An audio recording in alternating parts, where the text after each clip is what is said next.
വണക്കം friends, welcome back. ഇത് Sunday എടുത്ത വീഡിയോ ആണ് കേട്ടോ. ഞാൻ ഇന്ന് അപ്ലോഡ് ചെയ്യണത് എന്താ വിചാരിക്കല്ലേ, ഇവൾ എന്താടാ ഏതെങ്കിലും ഒരു ദിവസം എടുക്കണ വീഡിയോ തന്നെ ഇങ്ങനെ പറഞ്ഞിട്ടുണ്ടെന്ന് പറഞ്ഞിട്ട്. എന്തെന്ന് വെച്ചാൽ എനിക്ക് ഭയങ്കര മടി, വേറെ ഒന്നുമില്ല. അപ്പം ഇത് ഞാൻ സൺഡേ നൈറ്റ് ഡിന്നർ ഉണ്ടാക്കിയിട്ടിരുന്നപ്പോഴാണ് ഈ ഒരു കൊറിയർ വന്നത് കേട്ടോ.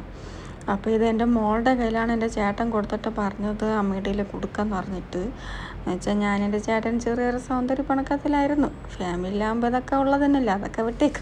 പിന്നെ ഞാൻ എന്താ പറയാൻ വന്നതെന്ന് വെച്ചാൽ, എനിക്ക് ഇൻസ്റ്റയിൽ ഞാൻ അക്കൗണ്ട് എടുത്തിട്ട് ഒരു 3-4 മാസം തന്നെ കാണുമെന്ന് തോന്നണം. പിന്നെ എനിക്കൊരു യൂട്യൂബ് ചാനലും കൂടെ ഉണ്ട് കേട്ടോ. അപ്പോൾ അത് 1-1.5 വർഷമായി. പക്ഷെ വല്ലപ്പോഴേ ഞാൻ ഇങ്ങനെ വീഡിയോ ഒക്കെ ഇടാറുള്ളൂ.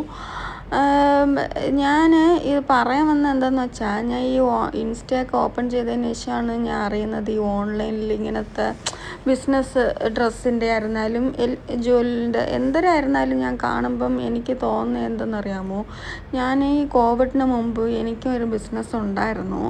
ഞാൻ ആ സമയം എനിക്ക് ഇൻസ്റ്റ, യൂട്യൂബ് ഒന്നും ഇല്ല. ഞാൻ വാട്സപ്പിൽ ഗ്രൂപ്പ് ആഡ് ചെയ്തിട്ട് എൻ്റെ ഫ്രണ്ട്സിൻ്റെ, ഫാമിലീസിൻ്റെ നമ്പേഴ്സൊക്കെ വെച്ചിട്ടാണ് ഞാൻ ഓരോരോ ഡ്രസ്സൊക്കെ ഇട്ടിട്ടുണ്ടായിരുന്നു. അപ്പോൾ എന്നെ അറിയുന്നവർക്ക് കുറച്ചവർക്കൊക്കെ അറിയാം ഞാൻ ഇങ്ങനെ ഒരു ഇത് തുടങ്ങിയിട്ടുണ്ടായിരുന്നു എന്ന് പറഞ്ഞിട്ട് എൻ്റെ കയ്യിൽ മേടിച്ചിട്ടുണ്ട് ഡ്രസ്സും.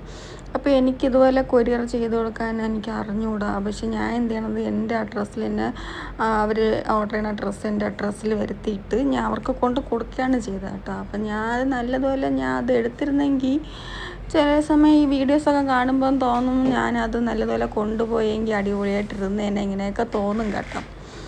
അപ്പം ഈ 2 സാരിയും കൊള്ളാം, അടിപൊളിയാണ്. വേറെ ഒന്നുമില്ല, വെറുതെ ഇങ്ങനെ പറയണമെന്ന് തോന്നി, അത്രയേ ഉള്ളൂ.